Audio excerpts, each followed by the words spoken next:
Good evening friends, welcome back to the channel campus student. So ఈ రోజు అయితే ఈ video especially PG first years complete ఎవరైతే చేస్తున్నారో వాళ్ళకి అండ్ పీజీ సెకండ్ ఇయర్ వాళ్ళకి కూడా యూజ్ అవుతుంది. యూజీసీ నెట్ సెట్ ఎవరైతే అటెండ్ చేస్తున్నారో ఇప్పటివరకు ఎవరైతే క్వాలిఫై కాలేరో నేను మా ఫ్రెండ్ గురించి చెప్తా. ప్రజెంట్ అయితే నాది 2023 ఆగస్ట్లో పీజీ అయిపోయింది. 2023 ఆగస్ట్లో అంటే 24 ఆగస్ట్కి 1 ఇయర్, ఆల్మోస్ట్ 1.5 ఇయర్ అయింది పీజీ అయిపోయి.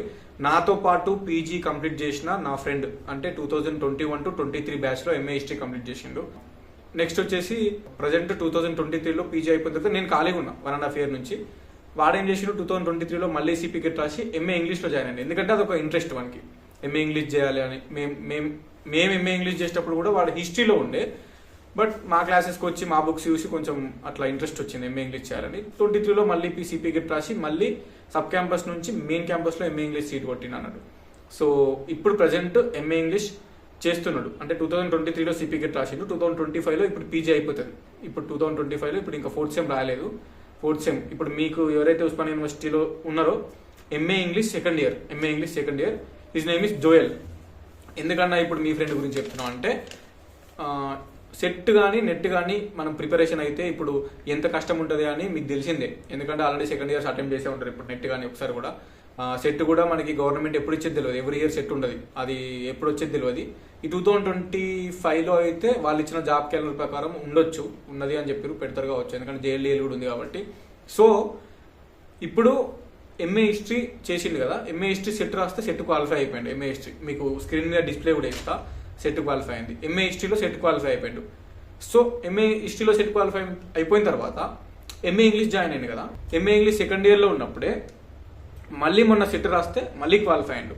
నేను స్కోర్ చెప్తా ఎంత వచ్చినాయంటే సెట్లో 188 మార్క్స్ వచ్చినాయి. 188 మార్క్స్ మొత్తం 300 మార్కులకు ఉంటుంది సెట్ కానీ నెట్ కానీ. ఫస్ట్ 50 మార్క్స్ ఏమో ఒక పేపర్ ఉంటుంది, అది నార్మల్ పేపర్ ఉంటుంది. నెక్స్ట్ 100 మార్కులకేమో సబ్జెక్ట్ ఉంటుంది. ఓకేనా, మొత్తం 150 క్వశ్చన్లకి 300 మార్కులు, అది మీకు తెలిసిందే. Total 150 questions, paper 1 paper 2. 50 questions ఏమో నార్మల్ ఉంటుంది, కొంచెం మ్యాథ్స్ రిలేటెడ్ ఉంటుంది అట్లా. నెక్స్ట్ వచ్చేసి పేపర్ 2 ఏమో 100 మార్కులకి సబ్జెక్ట్ ఉంటుంది. సో అది వాడు ఏం చేసిందంటే ఎంఏ హిస్టరీ సెట్ క్వాలిఫై అయిపోయాడు. మళ్ళీ ఇప్పుడు ఎంఏ ఇంగ్లీష్ ఉస్మానియా యూనివర్సిటీలో సెకండ్ ఇయర్లో ఉన్నప్పుడే సెట్ రాస్తే ఎంఏ ఇంగ్లీష్ సెట్ కూడా క్వాలిఫై అయింది సెకండ్ ఇయర్లో ఉన్నప్పుడే. ఓకేనా, పేపర్ 1లో 50 క్వశ్చన్స్కి 100 మార్కులకి 78 వచ్చినాయి. అండ్ పేపర్ 2లో 100 క్వశ్చన్స్ కదా, 200 మార్క్స్. సో దానికి 110 మార్క్స్ వచ్చిన టోటల్ 188 మార్క్స్. 188 మార్క్స్ సెట్ అయితే క్వాలిఫై అయ్యిండు. అండ్ ఓబీసీ కాదు, ఎస్సీ కాదు, ఎస్టీ కాదు, జనరల్. ఓకేనా, జనరల్లోనే జనరల్ కేటగిరీ, జనరల్, ఓబీసీ లేదు, ఎస్సీ ఎస్టీ లేదు, జనరల్లోనే క్వాలిఫై అయిపోయింది సెట్. సో ఇప్పుడు సెట్ ఉంది ఇంగ్లీష్, నెక్స్ట్ వచ్చేసి సెట్ హిస్టరీ కూడా ఉంది, ఎంఏ హిస్టరీ. ఇది అంతా బాగానే ఉంది కదా. ఎస్పెషల్లీ ఈ వీడియో చేయడానికి మెయిన్ రీజన్ ఏంటంటే మొన్న యూజీసీ నెట్ డిసెంబర్ 2024 రిజల్ట్స్ వచ్చిన తర్వాత నెట్ కూడా క్వాలిఫై అయిపోయాడు. అందుకోసమే కంపల్సరీ నేను వీడియో చేయాలని చేస్తున్నా. ఎందుకంటే వాడిని రిక్వెస్ట్ చేసి మరి నేను చేసిన 2 డిఫరెంట్ సబ్జెక్టులు, 2 డబల్ పీజీలు, 2 సెపరేట్ మాస్టర్స్. అదేమో ఎంఏ హిస్టరీ, ఇదేమో ఎంఏ ఇంగ్లీష్. అందులో సెట్ క్వాలిఫైడ్, ఇందులో సెట్ క్వాలిఫైడ్. ఓకే, అండ్ మళ్ళీ ఎంఏ ఇంగ్లీష్ ఇంకా సెకండ్ ఇయర్ 4th సెమ్ కూడా రాయలేడు. మొన్న నెట్ రిజల్ట్స్లో అసిస్టెంట్ ప్రొఫెసర్ క్వాలిఫై అయిపోయింది ఆల్రెడీ. జేఆర్ఎఫ్ రాలేదు, జేఆర్ఎఫ్ కట్ ఆఫ్ ఎక్కువ ఉంది, జేఆర్ఎఫ్ రాలేదు. సో రిజర్వేషన్ లేకపోవడం వల్ల జేఆర్ఎఫ్ రాలేదు. రిజర్వేషన్ ఉంటే వచ్చేది, రిజర్వేషన్ లేకపోవడం వల్ల జనరల్ అవ్వడం వల్ల జేఆర్ఎఫ్ అనేది రాలేదు. జేఆర్ఎఫ్ వస్తే పిహెచ్డీకి ఈజీగా అడ్మిషన్ దొరుకుతుంది, స్టైఫండ్ కూడా వస్తుంది, 30-40 వేలు వస్తాయి పర్ మంత్కి పిహెచ్. అట్లా జేఆర్ఎఫ్ కొట్టిన వాళ్ళు పిహెచ్డీలో జాయిన్ అయితే గవర్నమెంట్ నుంచి మనీ వస్తాయి. కానీ జనరల్ అవ్వడం వల్ల ఆ స్కోర్కి రాలేదు, జేఆర్ఎఫ్ రాలేదు. కానీ అసిస్టెంట్ ప్రొఫెసర్కి క్వాలిఫై అయిపోయాడు, నెట్ క్వాలిఫై అయ్యండి. ఇప్పుడు రేపు పొద్దున డిఎల్ పడితే, జేఎల్ పడితే అప్లై చేసుకోవచ్చు. డిఎల్ పడితే ఈ నెట్ ఉండడం వల్ల మనం అప్లై చేసుకోవచ్చు. పీజీ అయిపోయిన తర్వాత కూడా టీచింగ్ ఆపర్చునిటీస్ చాలా ఉంటాయి. ఓకేనా, సో నెట్కి సంబంధించిన స్కోరు నార్మల్గా 196-300కి వచ్చింది. 196-300కి వస్తే నెట్లో 3 రకాలు ఉంటాయి కదా మనకి. నార్మల్గా నెట్ అంటే ఒక ఓన్లీ పిహెచ్డీ క్వాలిఫై అవుతారు, అది మనకి నార్మల్గా దేనికి పనిచేయదు, ఓన్లీ పిహెచ్డీ అడ్మిషన్స్కి పనిచేస్తుంది. ఫ్యూచర్లో డిఎల్ పోస్ట్ పడ్డా కూడా డిగ్రీ లెక్చర్కి ఎలిజిబిలిటీ ఉండదు. ఓన్లీ పీజీతో పాటు మనకి సెట్ కానీ నెట్ కానీ ఉండాలి. సెట్ క్వాలిఫై అయితే సెట్ అసిస్టెంట్ ప్రొఫెసర్ అన్నట్టు. నెట్లో ఓన్లీ పిహెచ్డీ అడ్మిషన్ ఉంటుంది, నెక్స్ట్ అసిస్టెంట్ ప్రొఫెసర్ ఉంటుంది, నెక్స్ట్ జేఆర్ఎఫ్ ఉంటుంది. ఆ జేఆర్ఎఫ్ కొడితే పిహెచ్డీ అడ్మిషన్ దొరుకుతుంది, మనకి స్టైఫండ్ వస్తుంది. అది కష్టం కొట్టడం, టాప్ 100లో ఒకరికి వస్తుంది అనుకుంటా. జేఆర్ఎఫ్ కాకుండా నెక్స్ట్ది కొట్టేది మనకి అసిస్టెంట్ ప్రొఫెసర్, తర్వాత పిహెచ్డీ ఓన్లీ. ఈ తక్కువ కట్ ఆఫ్ ఉంటుంది పిహెచ్డీకి. పిహెచ్డీ చాలా మంది క్వాలిఫై అవుతారు. నెక్స్ట్ వచ్చేసి అసిస్టెంట్ ప్రొఫెసర్ కొంతమంది క్వాలిఫై అవుతారు, నెక్స్ట్ వచ్చేసి జేఆర్ఎఫ్ ఇంకా కొంతమంది క్వాలిఫై అవుతారు. ఇప్పుడు ఈ జోయల్ అనే పర్సన్కి 196 మార్క్స్ వచ్చినాయి. ఐఎమ్ వెరీ ప్రౌడ్, ఎందుకంటే నెట్లో క్వాలిఫై అవ్వడం అంటే మామూలు విషయం కాదు. అసిస్టెంట్ ప్రొఫెసర్కి 196 మార్క్స్ వచ్చినాయి, జనరల్ కేటగిరీ అవ్వడం వల్ల నెట్ క్వాలిఫై అయ్యాడు. సో నార్మల్గా ఓబీసీ వాళ్ళ కట్ ఆఫ్ ఎట్లుంది మీకు చెప్తా. ఓబీసీ వాళ్ళకి 202 ఉంది జేఆర్ఎఫ్ కట్ ఆఫ్. 202 మార్క్స్ వస్తేనే జేఆర్ఎఫ్ వచ్చింది. మొత్తం 110 మెంబర్స్, అంటే మొత్తం చూసుకుంటే ఇంగ్లీష్ రాసిన వాళ్ళందరిలో చూసుకుంటే 110 మెంబర్స్ క్వాలిఫై అయ్యారు. అండ్ అసిస్టెంట్ ప్రొఫెసర్కి 172 ఉంది ఓబీసీ కట్ ఆఫ్. 1364 రాసిన అందరిలో చెప్తున్నా, ఆల్మోస్ట్ కొన్ని వేల మంది రాస్తారు, 40,000-50,000 దాకా రాసి ఉంటారు. 1364 మెంబర్సే మనకి అసిస్టెంట్ ప్రొఫెసర్ క్వాలిఫై అయ్యారు ఓబీసీ వాళ్ళు. నెక్స్ట్ వచ్చేసి పిహెచ్డీ చూసుకుంటే ఓన్లీ పిహెచ్డీ అడ్మిషన్ క్వాలిఫై అయిన వాళ్ళు 150 మార్కులు కట్ ఆఫ్ ఉంది. 3079 మెంబర్స్ క్వాలిఫై అయ్యారు ఓబీసీ చూసుకుంటే.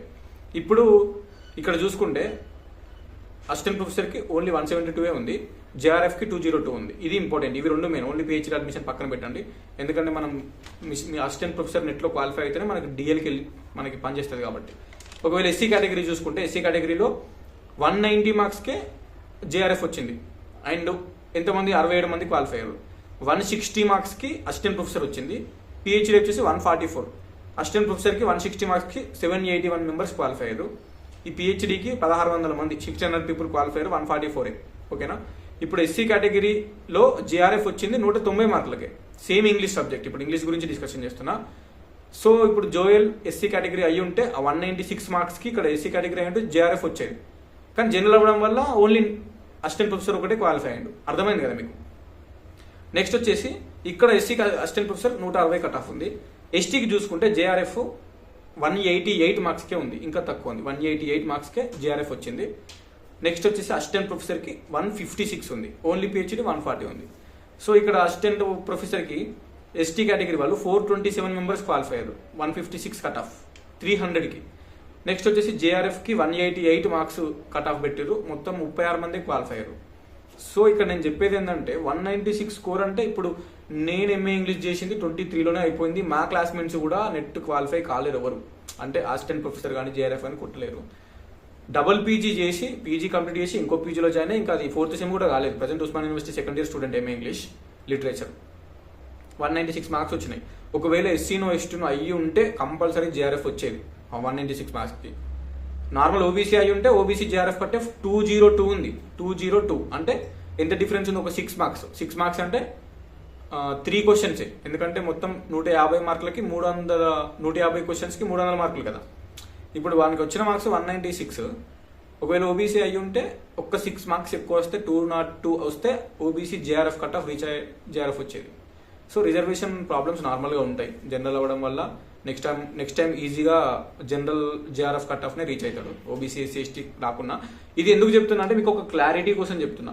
ఎస్సీ ఎస్టీ బీసీ ఇది నేను చెప్పింది ఎంఏ ఇంగ్లీష్ది, మిగిలిన వాది కూడా ఇట్నే ఉంటుంది. నార్మల్గా ఆర్ట్స్ వాళ్ళది కానీ సైన్స్ వాళ్ళది కానీ ఇట్లా చూసుకుంటే ఇట్నే ఉంటుంది. సో ఎస్సీ ఎస్టీకి ఓబీసీకి కట్ ఆఫ్ డిఫరెన్స్ కొంచెమే ఉంటుంది. ఓకేనా, కొంచెం ఉంటుంది. ఇది జస్ట్ ఎగ్జాంపుల్గా మీకు చెప్తున్నా. మీరు ఎస్సీ అయినా ఎస్టీ అయినా బీసీ అయినా 300కి ఒక 200+ రీచ్ అయ్యేటట్టు పెట్టుకోరు.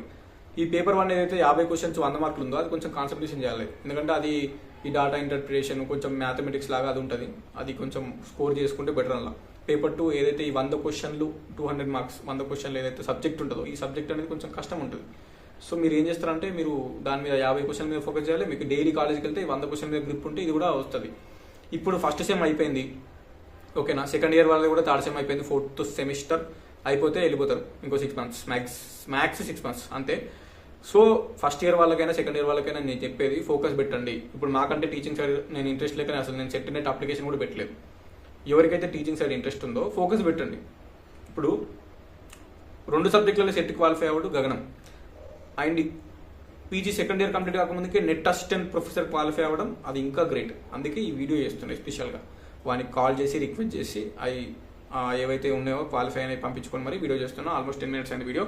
So I suggest first year వాళ్ళు ఫస్ట్ సెమిస్టర్ అయిపోయింది, don't waste your time. It's already too late. ఎందుకంటే ఒక నెట్ అసిస్టెంట్ ప్రొఫెసర్ క్వాలిఫై అయితే మీరు కాలేజ్ నుంచి బయటకు వచ్చిన తర్వాత మినిమం 30-35,000 శాలరీ తోటి మంచి కాలేజీలలో ప్లేస్ అవుతారు. అండ్ పొద్దున గురుకుల డిఎల్ కానీ జేఎల్ కానీ పడితే, నార్మల్ టీఎస్పీఎస్సీ జేఎల్ఈఎల్ పడితే, government junior college degree college గురుకుల అట్లా పడితే అందులో కూడా మీకు జాబ్ రానికి ఛాన్స్ ఉంటుంది. ఎందుకంటే నువ్వు నెట్ క్వాలిఫై అయినావు అంటే నీకు సబ్జెక్ట్ మీద గ్రిప్ ఉంటేనే క్వాలిఫై అవుతావు. అదే సబ్జెక్టు మళ్ళీ జాబ్ రానికి కూడా అదే సేమ్ సిలబస్ ఉంటుంది. సో ఈజీగా జాబ్ కొట్టచ్చు. ఇప్పుడు సెట్ కానీ నెట్ కానీ క్వాలిఫై అయితే రేపు పొద్దున ప్రైవేట్ కాలేజీలకైనా కానీ పీజీతో పాటు ఈ సెట్ ఉంటేనే వాల్యూ ఉంటుంది. పీజీ లేకుండా సెట్ ఉంటే జస్ట్ 15,000 16,000 ఇస్తారు స్టార్టింగ్లో, మహా అయితే ఒక 20 మ్యాక్స్ మంచి కాలేజ్ అయితే, అంతకుమించి ఇయ్యరు. సెట్ ఉంటే లేదా సెట్తో పాటు ఇంకా నెట్ ఉంటే మంచి మంచి టాప్ ప్రైవేట్ కాలేజెస్లో ప్లేస్మెంట్ వస్తుంది. టీచింగ్ సైడ్ వెళ్ళొచ్చు. 30,000-35,000 పీజీ అయిపోగానే వస్తుంది. సో అందుకే ఆ నెట్ కానీ సెట్ కానీ ఉండాలి. మీరు కూడా ప్రిపేర్ కావాలి. సో ప్రీవియస్ పేపర్స్ని కొంచెం మనం ఎట్లా అంటే ప్రీవియస్ పేపర్స్ తీసుకొని వాటిని మనం సాల్వ్ చేసి దానికి రిలేటెడ్గా మీ పీజీలో ఉన్న సిలబస్ని ప్రిపేర్ కావాలి. సో అది వాడు చెప్పింది అదే, నేనేం మీకు అది చెప్తాను. ప్రీవియస్ పేపర్ తీసుకొని అవి సాల్వ్ చేసి దానికి మనం ఒక అంచనా వేసుకొని ఇక్కడ ఏ టాపిక్స్ నుంచి అడుగుతుందని మీ 4 సెమిస్టర్స్లో ఉన్న సిలబస్ నుంచి మీరు ప్రిపేర్ కావాలి. లేదంటే మీ ప్రొఫెసర్స్ ఎవరైతే టీచర్స్ ఉన్నారో వాళ్ళ దగ్గర నుంచి మీరు ఏమన్నా గైడెన్స్ తీసుకొని ప్రిపేర్ కావచ్చు. ఎందుకంటే చాలామంది సబ్స్క్రైబర్స్ మెసేజ్ చేశారు ఇన్స్టాగ్రామ్లో, నాకు కొంతమంది కామెంట్స్ కూడా పెట్టారు ఈ నెట్ ఎట్లా సెట్ ఎట్లా అని. అందుకోసమే మీకు కొంచెం ఇన్స్పైరింగ్గా ఉంటుందని పెడుతున్నా. సింపుల్, డైలీ కాలేజ్కి వెళ్ళిండు కొంచెం రెగ్యులర్గా ఫస్ట్ ఇయర్లో ఫోకస్ పెట్టిండు. సెమిస్టర్స్ అన్ని క్లియర్ అయినాయి, నెట్ కూడా క్లియర్ అయిపోయింది. అదే సబ్జెక్ట్ అక్కడ ఉంటుంది కాబట్టి. సో టీచింగ్ సైడ్ ఇంట్రెస్ట్ ఉన్న వాళ్ళు డైలీ కాలేజ్కి వెళ్ళండి. మీ ఏదైతే సిలబస్ ఉందో ప్రిపేర్ కాదు. ఆ పేపర్ 1 కూడా కొంచెం మంచిగా చదువుకోర్రి, ఈజీగా క్వాలిఫై అవుతారు. అందరికీ all the best. First year అయిపోయింది, ఫస్ట్ సెమిస్టర్ అయిపోయింది. సెకండ్ సెమిస్టర్ జూలైలో ఉంటుంది. జూలైలోనే మీ సెకండ్ సెమిస్టర్ ఉంటుంది. ఈ గ్యాప్లో కొంచెం కాలేజ్కి వెళ్తూ దేనికైతే ప్రిపేర్ కావాలనుకుంటారో దానికి ప్రిపేర్ అవ్వండి ఫస్ట్ ఇయర్స్. ఎందుకంటే ఫస్ట్ ఇయర్ అయిపోయింది కదా అని అందరూ ఇంటికి వెళ్ళిపోయారు. ఆల్రెడీ హాస్టల్లో సగం ఖాళీ అయిపోయింది. సో అట్లా వెళ్ళిన వాళ్ళు తొందర వచ్చేసి మళ్ళీ మీ ప్రిపరేషన్స్ రీస్టార్ట్ చేయండి. జూలైలో సెకండ్ సెమిస్టర్ ఉంటుంది. అప్పటి వరకు క్లాసులతో పాటు ఈ యూజీసీ నెట్ సెట్ కానీ whether you're preparing for central government or state government, దానిదైతే దాంది, దీనిదైతే ఏంది, ప్రిపరేషన్ కంటిన్యూ చేయండి. Don't stop it. ఓకే, ఉండమని signing off. This is your campus student.